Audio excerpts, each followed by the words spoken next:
Ascoltami. Va ora in onda Parlando Liberamente.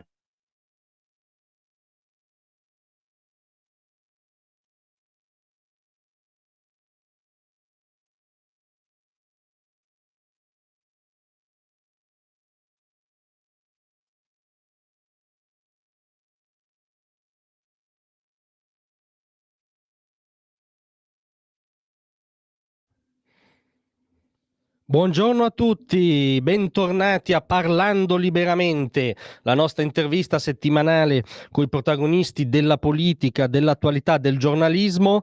Oggi abbiamo il piacere di avere con noi Tommaso Cerno, il direttore del Tempo, che dovrebbe già essere in collegamento. Ci sei, direttore? Buongiorno a voi. Buongiorno e ben arrivato su Radio Libertà. Grazie. In esordio ve lo chiedi, tu sei ancora su X? Sì. Perché sai che se fai parte dei buoni e dei giusti devi uscire da X in queste ore. Se fai parte di quelli che pensano che la democrazia è democrazia solo quando parlano loro, cioè sostanzialmente in contraddizione permanente a questo punto anche con ciò che dicono. Sì, direi di sì, anche con l'aggettivo forse democratico che mettono vicino ai loro partiti. Sì, loro credono che siccome il partito si chiama democratico vuol dire che è giusto solo quello che votano loro, è giusto solo il loro sì, quindi la democrazia si completa in un'unica parte, per cui sono loro, diciamo, i fascisti in questo momento, se vogliamo fare il parallelismo che loro tanto utilizzano. Il Partito Democratico oggi ce lo sta mostrando con comportamenti che tra l'altro mostrano anche che poi ha ragione chi dice che la sinistra non usa le urne per affermare il proprio potere o il proprio ruolo, ma usa altri metodi, perché noi vediamo che da X stanno uscendo cantanti, e vabbè, i cantanti vanno e vengono, ma anche magistrati. Certo. Magistrati che sostanzialmente in quest'atto, in questo colpo di martello, ci dicono che quel pensiero non va nelle canzoni, come può essere per Piero Pelù, e sentiremo anche queste canzoni, ma vanno nelle sentenze, e questo è un altro paio di maniche. Se poi sono i magistrati che hanno recentemente, smontato la politica migratoria del governo, diciamo che l'equazione comincia a diventare inquietante. Ecco. È abbastanza inquietante. Noi abbiamo raccontato in queste settimane, certo, la punta di un iceberg che per la prima volta emerge, quindi rimane pericolosa come quando era, sott'acqua, e si sentiva dire che la magistratura e una parte della politica avevano legami che andavano al di là di quelli dei poteri separati che eventualmente si conoscono e condividono delle visioni generali costituzionali. Abbiamo assistito all'emersione di un fenomeno che Berlusconi e poi con lui il centrodestra ha denunciato per molti anni, e cioè magistrati che mettono per iscritto e quindi ci lasciano testimonianza, come quando trovi un resto romano con un'incisione che ti fa capire che cosa avveniva molti secoli fa, scrivono nero su bianco che questo è un governo pericoloso, che il Presidente del Consiglio Giorgia Meloni è pericolosa.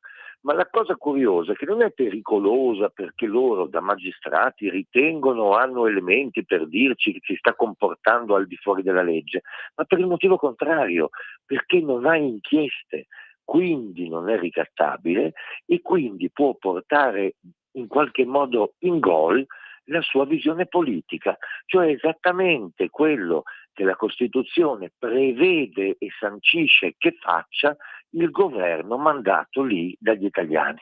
Sì, diciamo che questa, unita alla famosa intercettazione di Palamara su Salvini, ha ragione ma dobbiamo fermarlo, insomma, sommando queste due cose è un governo sotto assedio. È esagerato dirlo o secondo te è così?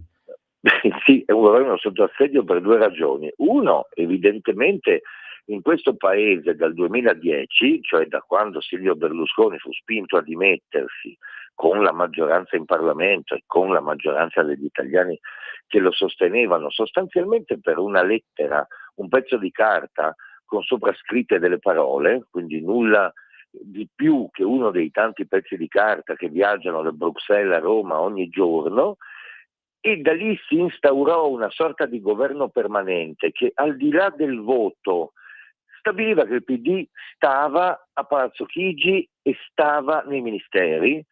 E sicuramente quando il voto è tornato agli italiani e gli italiani hanno detto che questo giochetto era finito, una parte della politica italiana, cioè il centrosinistra cosiddetto, il PD, attorno a cui ruotano le varie complicate alleanze con cui hanno governato in questi anni, ha detto che questo andava fermato. Ma anche questa volta non erano le urne il luogo dove affermare nella democrazia questo intendimento, ma fuori, e i tribunali, sappiamo, sono uno dei luoghi dove loro hanno giocato le più importanti partite della Seconda Repubblica. Non è un caso che il Partito Democratico nasce nel 2007 su idea di Walter Veltroni, ha governato quasi ininterrottamente dal 2007, ma non ha mai vinto le elezioni politiche. Questo effettivamente colpisce, cioè se lo racconti a qualcuno di cultura anglosassone pare una bestemmia, forse anche per quello che Musk ha fatto certi tweet, certi post, chiedo scusa, su X, perché pare una bestemmia per uno di cultura anglosassone. Sai come si dice, no? Se venisse un marziano che Italia vedrebbe, ecco, lui che lo chiamano il marziano è venuto e ha scritto una frase che 3/4 di questo paese potrebbe scrivere a sua volta, chi convintamente e chi se ci mettesse un po' di verità nell'analisi che fa. Quindi il marziano, l'abbiamo visto arrivare, è avvenuto anche questo, e ha detto esattamente quello che pensano quelli che dicono: ma se venisse un marziano in Italia cosa penserebbe? Penserebbe che i giudici hanno un ruolo eccessivo, penserebbe che c'è un potere che non è separato da un altro, penserebbe che c'è un governo anche attraverso atti giudiziari. Indubbiamente. Tu a questo proposito hai fatto giustamente riferimento al lavoro recente del Tempo, che è uno dei motivi per cui mi faceva piacere parlare con te, perché il Tempo in queste settimane ha portato avanti una sorta di contonarrazione, ma suffragata dalla cronaca, ecco, non retorica. Uno degli ultimi scoop, che secondo me è molto indicativo, sembra una cosa diciamo di dettaglio, invece è un sintomo secondo me molto rilevante. Vado in sintesi, racconta, voi avete pubblicato lo screenshot di questa chat, dove una magistrata, che poi è una delle magistrate che stanno provando a smontare il dossier Albania, non parlava benissimo di Giorgia Meloni, ecco, sostanzialmente, perché riprendeva un post che la Meloni aveva fatto, pensate, sul primo giorno di scuola della figlia, no? Sì. Dove diceva: ricorda quello che ti ho detto, non sarà la rabbia a darti la forza di andare avanti, né l'ambizione o l'ego, l'invidia, solo l'amore può darti l'energia, eccetera. Questa magistrata, in una chat interna loro, ha commentato: non sono la rabbia, l'ego, l'ambizione e l'invidia a muoverla, sentendola parlare con quel vocione rabbioso mi sembrava l'opposto, ma mi sarò sbagliata. Cioè la mia domanda è qui, siamo prima di un pregiudizio politico, sembra ci sia un pregiudizio antropologico proprio.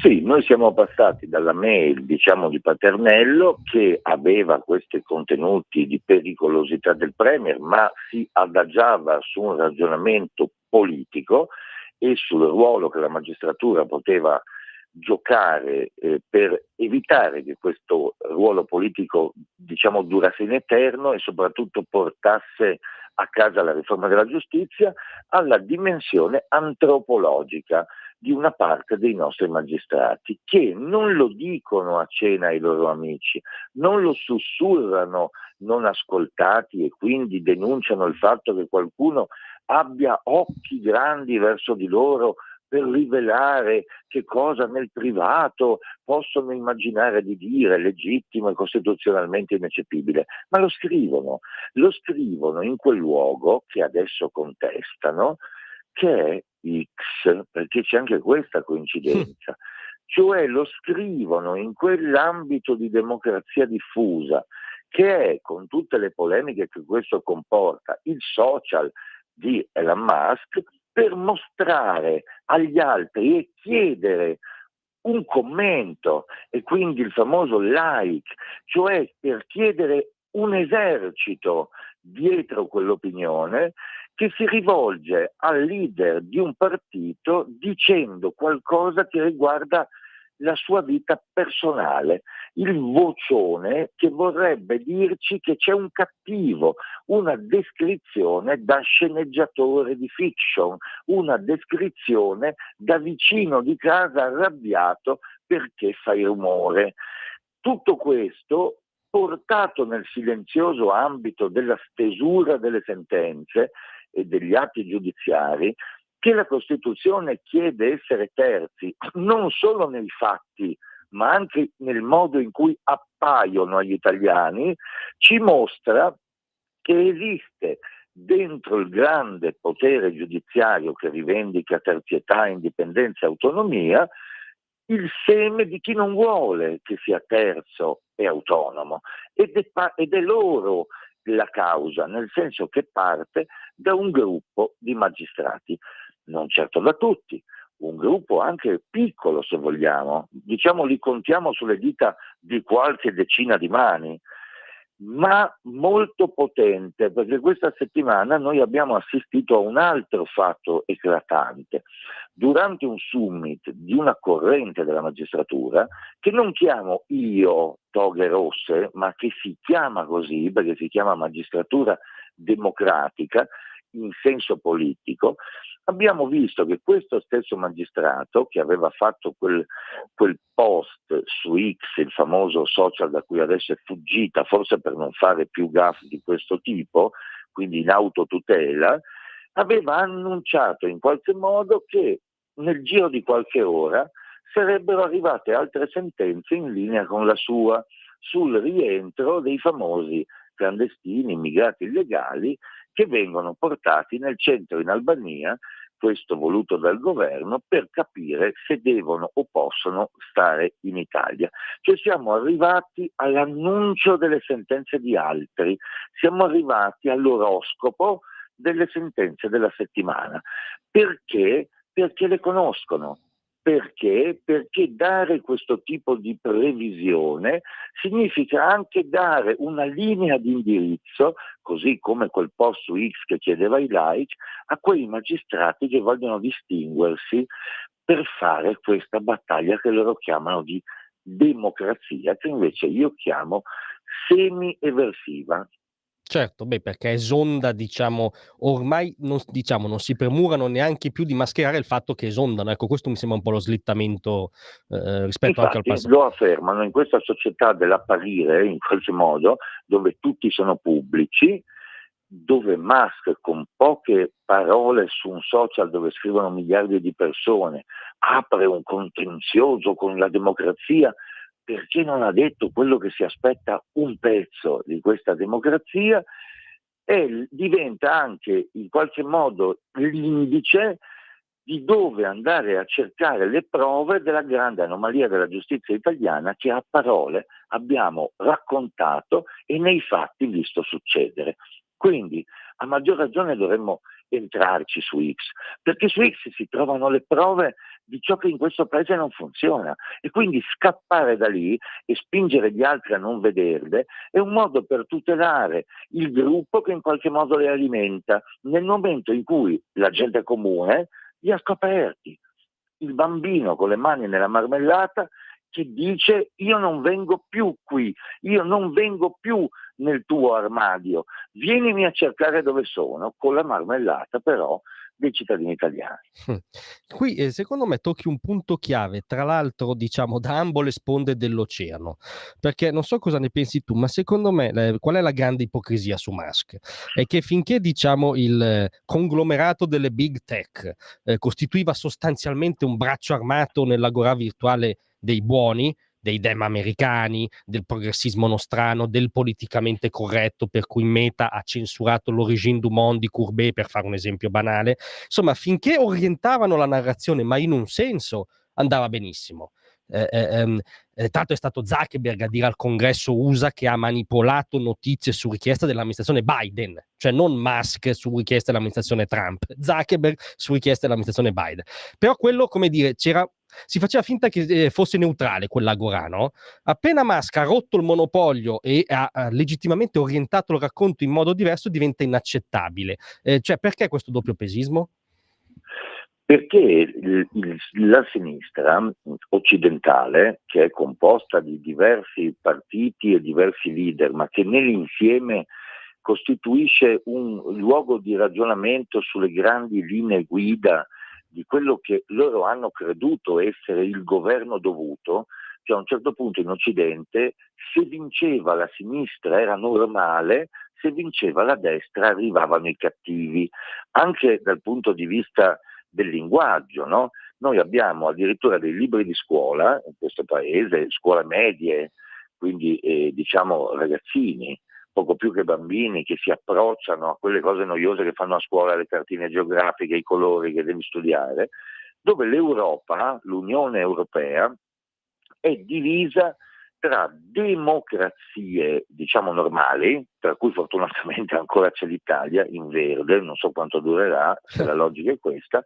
e democrazie incerte, semidemocrazie con il colore giallo. Una di queste è l'Ungheria, perché noi abbiamo stabilito che l'Ungheria non è una democrazia perché Orban non piace alla sinistra e quindi abbiamo stabilito che se tu scrivi che i giudici italiani non stanno compiendo il loro lavoro terzo ma vogliono occupare lo spazio del governo, scateni un putiferio per cui Piero Pelù, e ce ne faremo una ragione, se ne va da X. Ma se tu invece hai un italiano sotto processo in Ungheria e questo italiano è accusato di reati gravi, la sinistra si mobilita, lo preleva dal tribunale, lo mette in Parlamento e gli dà l'immunità.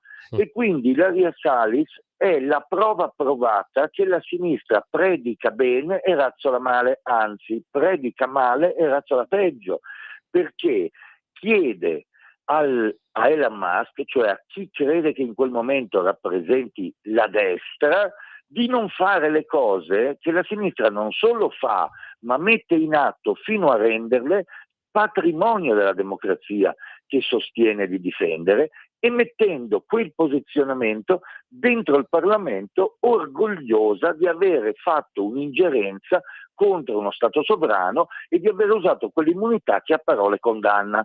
In questa contraddizione c'è che cosa?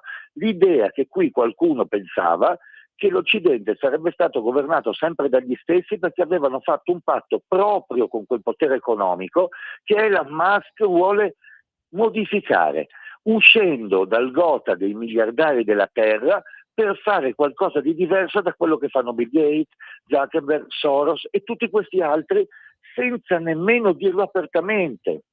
Perché l'altro tema è il conflitto di interessi, se mai ce n'è uno, dove sussiste, dove tu lo nascondi, dove non si vede, dove il cittadino fa fatica a scorgere il tuo vero intendimento. Ma di fronte a un conflitto di interessi ipotetico che è dichiarato al mondo, la democrazia prevede che io cittadino, a conoscenza di tutto, decida legittimamente. Saranno gli americani e saranno gli europei a stabilire con il voto se il ruolo che Musk ha e che Trump gli ha dato gli piace o no in democrazia, non certo il segretario del PD o Piero Pelù o il giudice Albano. No, certo, sembra una fiction, diciamo, anche perché effettivamente la differenza è che Elon Musk ha fatto campagna dichiarata, addirittura comizi probabilmente decisivi in Pennsylvania su Trump.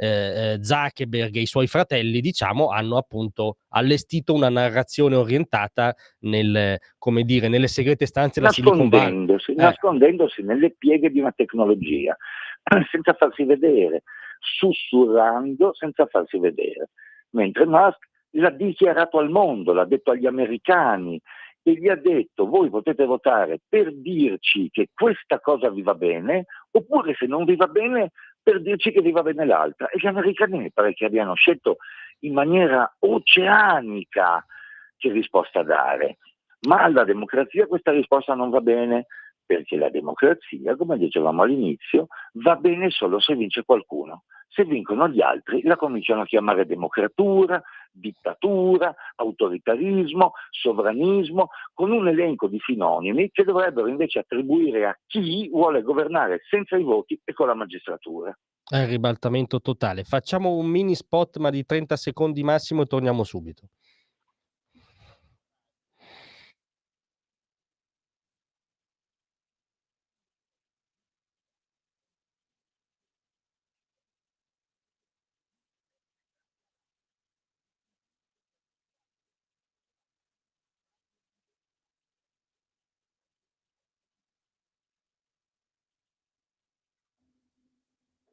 Rieccoci rientrati, stavamo dialogando con Tommaso Cerno, direttore del Tempo, a cui volevo chiedere, tra diciamo le pentole scoperchiate dal Tempo recentemente, c'è stato anche un approfondimento molto importante sulla questione spioni, no? Per capirci, che come dire, molti giornaloni hanno tenuto magari più bassa del divorzio Ferragni-Fedez, ma che tocca lievemente gli equilibri democratici del paese.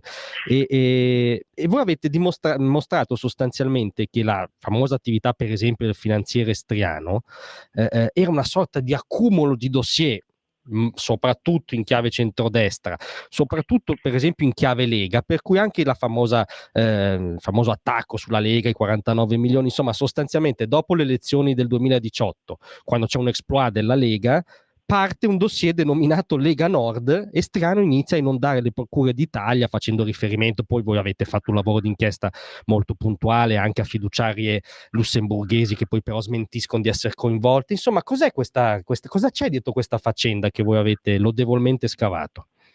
Allora, noi abbiamo sostanzialmente scoperto insieme ad altri, perché la notizia di base da cui partiva tutto questo lavoro in realtà era sulla scrivania di tutti i direttori di giornali italiani e quindi di conseguenza di tutti i giornalisti italiani.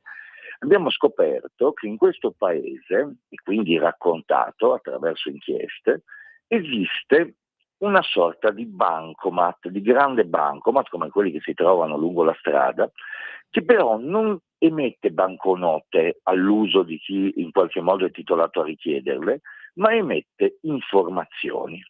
E abbiamo scoperto che queste informazioni sarebbero invece dallo Stato consegnate a un sistema, cioè la direzione antimafia, che dovrebbe proteggerle e rendere blindato questo bancomat.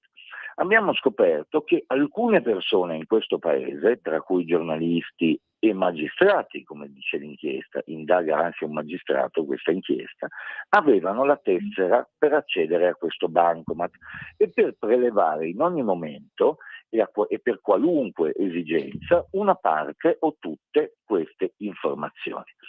E quindi cosa abbiamo fatto? Abbiamo cominciato a raccontare non soltanto i protagonisti dell'inchiesta di Perugia, che il procuratore Raffaele Cantone sta portando avanti e che ci dice che in questo paese venivano confezionati dei dossier di natura personale e di natura in qualche modo giudiziaria, legati non a inchieste esistenti o aperte, ma alla somma di singoli fatti che messi insieme potevano portare a dei dubbi e dei sospetti.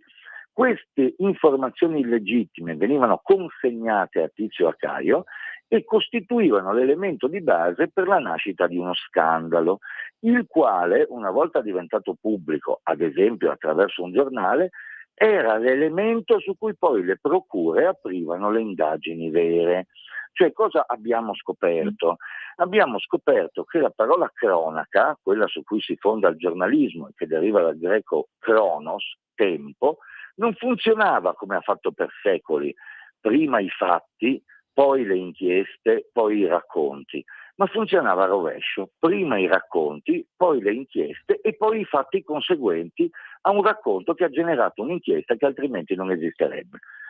Quindi raccontando le storie che noi abbiamo ascoltato e letto in questi anni, alla luce dell'esistenza di questo bancomat, abbiamo scoperto che in Italia ci hanno raccontato un sacco di fregnacce su tante persone importanti che in quel momento, quando diventavano soggetti della cronaca, stavano facendo qualcosa di importante.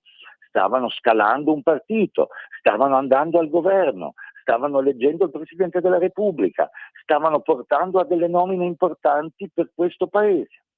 E nell'elencarle, ricostruirle, raccontarle con questo nuovo elemento, ci siamo resi conto che la Lega Nord e il suo segretario, Matteo Salvini, erano uno, se non il più importante oggetto di attenzione e dossieraggio di questo gruppo di persone indagate a Perugia, che avevano costruito intorno al momento, diciamo, in cui Salvini, prendendo più voti di Berlusconi alle elezioni politiche del 18 e quindi, secondo le regole del centrodestra, scalando la casella di leader della coalizione, stava governando il paese. La finalità di questa operazione era quella di far cadere quel governo e mettere in difficoltà quel partito. Questo non lo diciamo noi in un editoriale, in un fondo, in un commento, in un'intervista, cioè per l'impressione politica che qualcuno può avere di ciò che avveniva, ma lo dice un procuratore della Repubblica, che tra l'altro proviene proprio dalla magistratura democratica, che ha invece fatto quello che Palamara ci ha detto che non facevano, cioè un'inchiesta normale senza guardare in faccia nessuno, inchiesta che sta mostrando il marcio che c'è stato per anni in questo paese dietro alle azioni politiche che stanno intorno alle elezioni, quindi inchieste della magistratura e articoli di giornale. Sì, qui c'è effettivamente un salto di qualità, perché un conto è dire, come abbiamo detto, diciamo, nella prima parte della nostra chiacchierata, che alcune procure e alcuni pezzi di magistratura agiscono con fine politico, che già è uno strappo come dire, all'interno di uno Stato di diritto liberale. Ma qui sembra ci sia un contropotere che a monte, come hai detto tu, costruisce una trama rispetto a cui poi gli stessi magistrati diventano esecutori, cioè c'è un contropotere, diciamo, a monte. Questo mi sembra una gigantesca questione per la democrazia. È una questione gigantesca che solo in Italia, frullata attraverso tutto quello di cui abbiamo parlato prima, e cioè di fronte all'idea che c'è una parte della politica, di una parte del Parlamento, una parte dell'arco costituzionale, che ritiene legittima ogni azione che porta a governare solo un pezzo, cioè solo la sinistra, in qualche maniera la trasforma in un progetto d'insieme, in un progetto complessivo dove le affinità tra politica e magistratura non si svolgono più nell'ambito dei poteri costituzionali, magari usati in maniera ideologica, che è già una cosa grave, ma si svolgono in un ambito di legalità. E anche questo non lo diciamo noi con un commento giornalistico, lo dice il procuratore di Perugia, Cantone, che nell'inchiesta, in più punti di questa inchiesta, che sta andando avanti, con fatica e, come dicevi, in una specie di silenzio dei grandi media di questo paese, ci spiega che la finalità di questo reato non era la fama personale di chi si mostrava al paese come detentore di notizie esclusive perché è bravo, ma era la destabilizzazione di un partito, di un leader, di un sistema di governo dell'Italia. Perché noi abbiamo visto avvenire questo anche nelle ore sacrali dell'elezione del Presidente della Repubblica Italiana, come se nulla fosse, nell'istituzione a garanzia di quella Costituzione che invece in nome di quella poltrona, chiamiamola così, anche se è l'unico luogo politico italiano che nessuno chiama poltrona perché la terzietà, come dire, invece agiva. E quindi a me piacerebbe sentire un grande grido a difesa dell'istituzione che tutela la Costituzione e quindi tutti i nostri diritti, visto che ho scoperto in queste ore che addirittura un tweet di un signore americano molto molto ricco comporta a una parte di questo paese la sensazione che sia a rischio la democrazia, come dire, repubblicana. Insomma, se a rischio la democrazia repubblicana non avevamo bisogno di aspettare che ce lo dicesse Trump su X, perché lo sapevamo già da Perugia, dove Cantone l'ha scritto nella carte di un'inchiesta giudiziaria, che sono un luogo ben meno effimero per andare a leggersi bene le cose e a trarne un giudizio. Eppure io Di questo ancora sarò distratto, avrò fatto altro quella mattina, non ho sentito dire nulla. No, effettivamente la trama che hai ricostruito tu coinvolge proprio dei gangli decisivi della vita democratica, cioè dico una cosa magari semplificata, però alla fine il Watergate erano 4 spioni che hanno fatto un'infrazione in un hotel, no? Ed è uscito il Watergate, no? Un presidente americano si è dovuto dimettere. E questo mi sembra uno scenario molto più strutturato, eppure c'è una coltre di silenzio o semisilenzio, via. C'è una coltre di silenzio e anche un tentativo di, trasmettere al paese che giustamente, dovendo andare a lavorare, mantenere i figli, pagare l'affitto, fare la spesa, c'è cose più importanti per la vita di una famiglia, non sempre ha l'attenzione o il dovere di metterci un'attenzione maniacale nelle cose che gli vengono raccontate dai media. C'è la tentazione di dire: guardate che questo non è così, guardate che questo è un'inchiesta che ha natura politica contro di noi. Invece noi siamo di fronte a una delle poche inchieste della Seconda Repubblica che riguarda direttamente la politica, ma non viene da una parte politica. Perché dico questo? Perché quello che è avvenuto in questi mesi in cui Cantone sta studiando ciò che avveniva in Italia, è successo un fatto strano. Se adesso, mentre noi stiamo chiacchierando e discutendo alla radio, tu ricevessi l'informazione che nel condominio dove abiti c'è un incendio, Sì. io credo che tu lasceresti immediatamente questa conversazione, magari passandola a qualcun altro, per correre al tuo condominio ad assicurarti che non sia il tuo appartamento quello che prende fuoco. Mi giusto? pare la palissiana. Invece, quando qualcuno ha detto: attenzione politici, guardate che vi spiano e usano le vostre informazioni personali per farvi del male, la sinistra non è andata a vedere se per caso era il loro appartamento quello che bruciava, non ha detto niente, come se sapesse già che era l'appartamento di un altro. E allora, se sapeva già che era l'appartamento di un altro, vuol dire che aveva qualcuno sul posto che aveva già visto quelle cose e che gli ha detto: non serve che corri, Sallusti, non serve che corri, non è casa tua, è la casa del tuo vicino, stai tranquillo. Questo silenzio ci dice questo. E se questo silenzio ci dice questo, vuol dire che sono coinvolte, almeno culturalmente, una parte di quelle figure politiche che oggi vengono a darci lezioni di democrazia e che sfilano in piazza con questa Costituzione a ventaglio, agitata a ogni colpo di sole, per spiegarci che solo quello che dicono loro sarebbe il patrimonio repubblicano comune di questo Paese. E io rispondo che non è così, che non sono loro i testimonial della democrazia.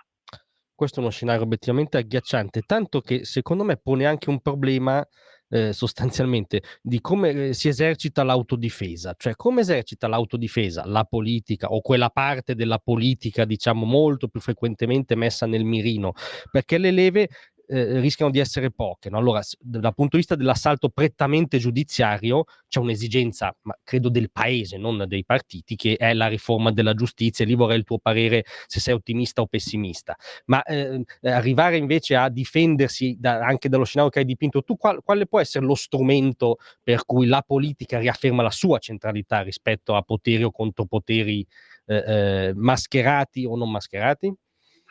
Devono esserci due azioni, una culturale. La politica deve mostrare con i suoi comportamenti e con le denunce che fa, quindi attraverso l'azione parlamentare, che cosa succede intorno a lei nel paese e chiedere agli italiani di alzare l'attenzione su quelle cose che gli avversari, che la sinistra da molti anni ci dice: ma mica noi a pranzo e a cena mangiamo riforme della giustizia, mica noi a pranzo e a cena mangiamo riforme costituzionali, il paese ha altri problemi, la benzina, l'inflazione, un diversivo che è un veleno democratico, e invece non è così. Noi mangiamo invece riforma della giustizia a pranzo e a cena. Perché? Perché quello che ha inchiodato questo paese per 30 anni, che ha reso più difficile lo sviluppo, che ha fermato l'avanzamento della qualità democratica italiana, mettendoci spesso fuori dal binario principale, è proprio la giustizia che non dà garanzie sulla vita di un cittadino che si trova per sbaglio ad averne a che fare. Ed è per questo che non vengono a investire in Italia, perché sanno che in Italia ci sono i luoghi più belli del mondo, la qualità della vita più bella del mondo, la tecnologia più bella del mondo, ma se per sbaglio ti arriva una lettera di una procura sei fregato per 10 anni, anche e a volte soprattutto se non hai fatto niente. Quindi la riforma della giustizia va inserita tra le priorità del Paese. Sarebbe come dire a uno sportivo: tu occupati di fare salto in alto, non occuparti di che cosa mangi, di che cosa bevi, di quante ore dormi, tanto devi solo saltare. E questo arrivasse lì ubriaco e stanco e dicesse: non riesco più a saltare, deve essere successo qualcosa nella democrazia. No, è successo qualcosa nella qualità della tua vita di atleta. La qualità della vita della democrazia passa attraverso una giustizia che funziona. E questa giustizia ha tante cose che tu puoi mettere a posto, ma ne ha due che sono fondamentali. La prima è la riforma del CSM. Certo. Uno dice: la gente non vive di CSM. Certo che vive di CSM, perché il CSM che cos'è? È un sistema di autoregolamentazione della magistratura che è stato immaginato dai costituenti per essere terzo. Ma in che senso? Che la politica partecipava in qualche modo a questo organismo in maniera plurale, perché uscivamo da una fase in cui invece il Parlamento era stato annullato dal regime e quindi serviva la pluralità a garanzia della democrazia. Come si è trasformato in questi 80 anni? In un sistema di correnti che decidono dove vanno i magistrati e a fare cosa. Quindi i magistrati decidono che tu farai il procuratore di Milano e che l'altro, Albano, farà il procuratore di Reggio Calabria, e poi quando lì non ci sarà più niente da fare farà il giudice a Venezia, e poi quando lì non ci sarà niente da fare verrà la procura di Roma. Se noi facciamo una riforma in cui queste nomine non sono politiche, cioè non se le fanno loro tra chi conoscono, ma vengono in qualche modo scelte dalla casualità, dalla terzietà, quella sancita nella Costituzione, togliamo ai magistrati, a quel numero minimo piccolo di magistrati che però inquina tutto il sistema e la percezione che ha la gente della libertà della magistratura, di decidere le carriere dei loro amici, e creiamo un paese in cui il giudice naturale è veramente naturale, perché adesso il giudice è naturale tranne per il fatto che l'ha scelto un magistrato che vuole mandarlo lì per qualche motivo, e quindi questa è l'alimentazione del nostro atleta. L'atleta è sano se si alimenta così. L'altra è la separazione delle carriere. Perché? Non perché si vuole creare i giudici di serie A e di serie B, ma perché in questi ultimi 30 anni, nei fatti, il processo non si svolge più nell'aula di tribunale di fronte a un giudice terzo o a una corte d'appello o a un giudice monocratico, ma si svolge per l'80% nelle procure durante la fase di indagine. Chi viene indagato, arrestato, al famoso avviso di garanzia, perquisito, interrogato, nell'immaginario del paese è già stato condannato. I riflettori si puntano sull'accusa. Quando poi tu passi alla fase reale della giustizia, cioè il dibattimento, a nessuno interessa più. Quindi, siccome fanno due mestieri diversi, è giusto che la legge santisca che sono due mestieri diversi e che dia all'avvocato dell'accusa i poteri dell'avvocato della difesa e al giudice il compito sovrano di dirci chi aveva ragione. Scrivo ogni parola, ma ti chiedo, se vuoi, da deluso, quantomeno da frustrato della rivoluzione liberale non attuata. Se a realizzare tutto questo non è riuscito Silvio Berlusconi, noi oggi perché dovremmo essere più ottimisti, secondo te, sulla realizzabilità politica di questa riforma imprescindibile? Allora, io ho girato in qualche modo in maniera del tutto inconsapevole questa domanda a uno dei più grandi magistrati italiani, cioè il famoso sostituto procuratore della Cassazione Paternello, autore della famosa mail che dice che la Meloni è pericolosa. Lì dentro c'è scritta la risposta a questa domanda.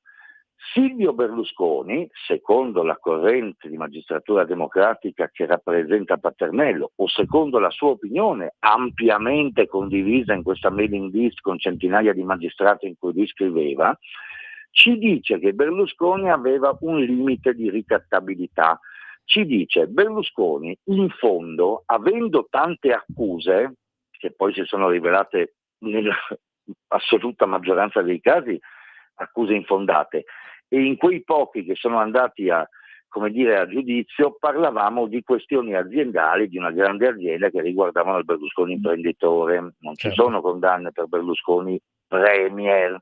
Assolutamente. Bene, lui dice, Paternello, siccome Berlusconi aveva questi problemi e voleva liberarsene, in fondo lui cercava un salvacondotto, cercava da noi in qualche modo la patente di onestà, quindi noi potevamo ricattarlo, questo dice, potevamo tenerlo lì in sospeso quanto volevamo e lui non poteva fare la riforma della giustizia. Siccome la Meloni non ha inchieste, è pulita, dice, è pericolosa, perché noi non possiamo ricattarla su quello che lei ha fatto. Quindi o troviamo un altro sistema per farle paura, oppure questa è la riforma della giustizia, stavolta la fa. E qual è uno dei tanti sistemi? Utilizzare la magistratura per fermare il governo sulla grande questione epocale dell'immigrazione in Italia, che finalmente dopo 15 anni in cui ci hanno raccontato qualunque barzelletta, ma l'unica cosa che hanno fatto è far entrare chiunque, in modo da farvi entrare nel sistema di finanziamento di cooperative e società che si occupano dell'accoglienza, vedi moglie di Soumahoro, e quindi hanno paura di perdere questa possibilità. Oggi assistiamo a che cosa? A una specie di persecuzione giudiziaria terza che non riguarda Giorgia Meloni in prima persona come fu per Berlusconi, ma riguarda il signor Amobi del Bangladesh, il signor Francesco dell'Egitto, cioè tutta gente che non c'entra nulla ma che simbolicamente, come vediamo, occupa sui giornali gli stessi spazi che prima occupava Berlusconi. Vero. E diciamo che è un motivo in più per tenere duro politicamente, ecco, questo mi sento di dirlo dal nostro osservatorio. Sì, oggi è un dovere della democrazia quella che il popolo che oggi rappresenta la maggioranza che sostiene questo governo abbia la consapevolezza che si può fare, che è tutto non solo legittimo ma dovuto, che per la prima volta dopo tanti anni un governo ha dietro una maggioranza popolare e ha un programma che vuole realizzare e la Costituzione ci dice come si fa, cioè quante votazioni devi fare, quanti voti devi avere, che referendum devi fare, e quando tu hai fatto tutto questo procedimento non hai fatto un attentato alla Costituzione, anzi hai fatto un favore alla Costituzione, perché hai attuato quella parte che i nostri padri costituenti avevano scritto, cioè come si cambia, che invece la sinistra dice che è attentare alla democrazia, perché la Costituzione non si cambia se non la cambiano loro. Ci hanno fatto la riforma del titolo quinto, una delle più stravaganti riforme della storia della Repubblica, l'hanno messa in pratica e si lamentano dell'autonomia differenziata che è in sedicesimi quello che loro hanno fatto già moltissimi anni fa. Meraviglioso. Direi che con questo possiamo mettere la parola fine. Non so tu, ma io a breve vado a postare qualcosa su X così, per principio. Sì, adesso anch'io scriverò qualcosa e poi ci incontreremo su X in questo luogo di democrazia espansa che vogliono far passare per un luogo, come dire, di tirannia di Elon Musk. Invece è uno dei pochissimi luoghi del web dove non ci sono censure, regole, dove non comanda dove diciamo comanda la libertà e non comanda qualcuno. Non c'è dubbio. Tommaso, io ti ringrazio molto di essere stato con noi, ti auguro un buon lavoro. Grazie a voi. A presto.